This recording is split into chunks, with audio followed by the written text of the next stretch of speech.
Velkomin í föstudagsþáttinn.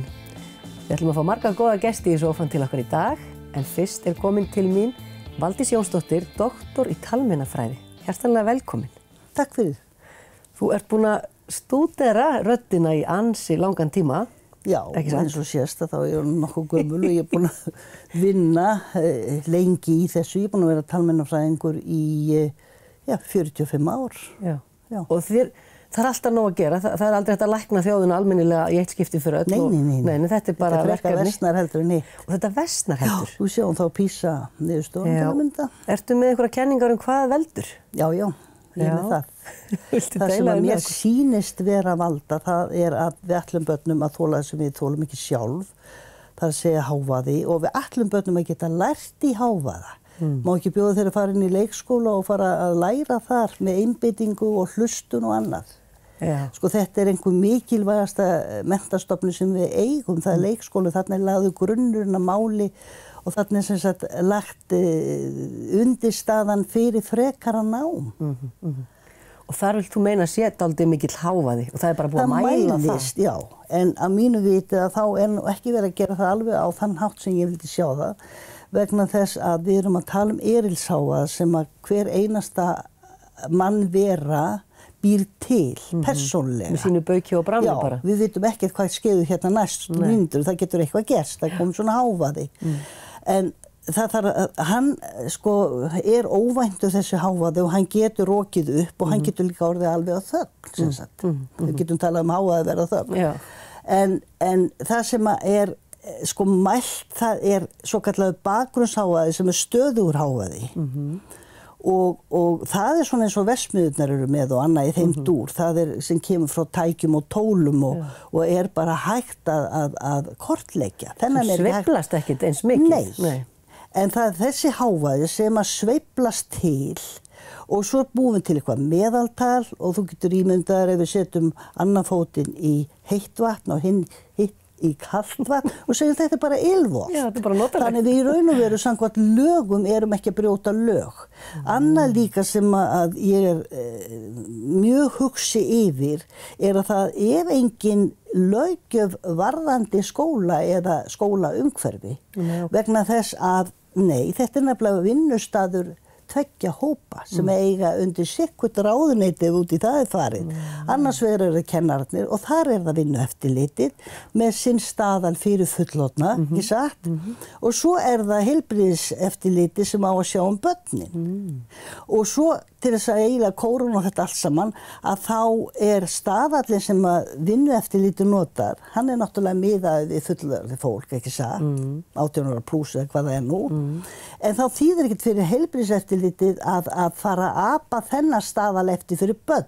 Ég veit ekki betur en börn þoli miklu minna, þau eru í þroska og þau þola miklu minna þannig að hávaði hefur miklu skaðlegri áhrif á börn heldur en fullorðna mörgu leyti. Og þetta hafa rannsóknir bara sýnt? Ég elska mín, í virtum tímaritum. Félagatengsl, skammtímaminni, bara svo ég reyði nú einhverju upp fyrir utan náttúrulega rödd og heyrn. Þannig að þetta er menningabundið. Við verðum bara að sjá það og þess vegna er þessi opnu rými sem eru með kannski 60-70 börnum. Þá getur þú ímyndaðir það, kannski þó að hávaðinn í sjálfu sér topp ekkert meira sem slíkur, þá verður hann bara mettaðri. Og miklu meiri von á hávaða, þú hefur minni stjórn á svona stórum hópum. Sem gerir það verkum að þú getur ekki hlusta þér að gagna og þá er ekkert skrítið, þú getur ekki staðið þig í námi. Og ég sem talmeinafræðingur núna til allra þessar ára við mannsævi, að ég sé bara hrun í íslenskunni. En þessi PISA kemur mér ekkert óverum. Hvernig eiga börnin að geta skilið, eða geta ekki náð sko fótfestun í máli sem leikskólinn. Ég vil láta svona setja virkilega mikið magna peningum í að búa til góða leikskóla sem eru þannig standi undir sínu hlutverki. Þetta menntastofnanir.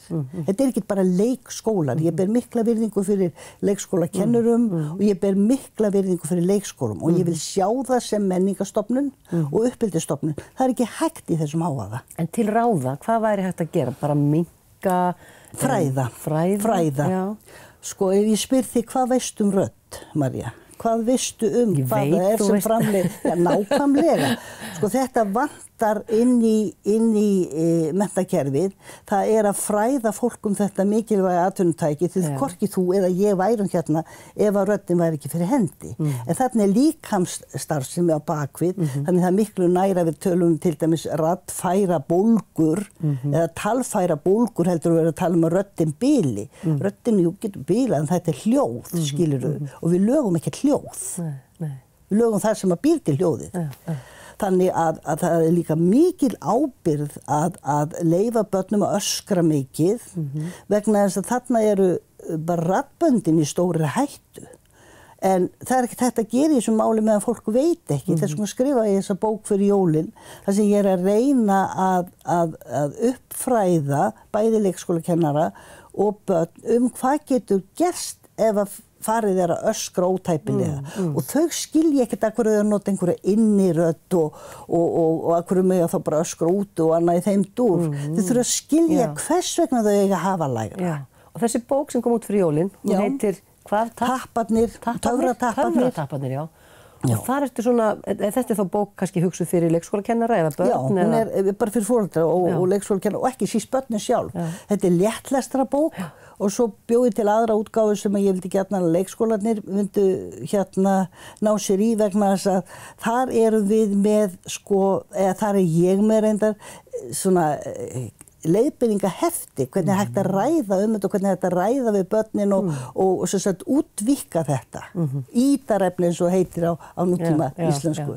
Þannig að fræðslan bara til alls potturinn, ég meina ekki göngu við hérna öskrand og gargand, það? Nei. Og hefur þú lesið það hjálpi til með málþroska öskra og garga? Nei. Frekar það að vera í hávaðanum dregur úr þessum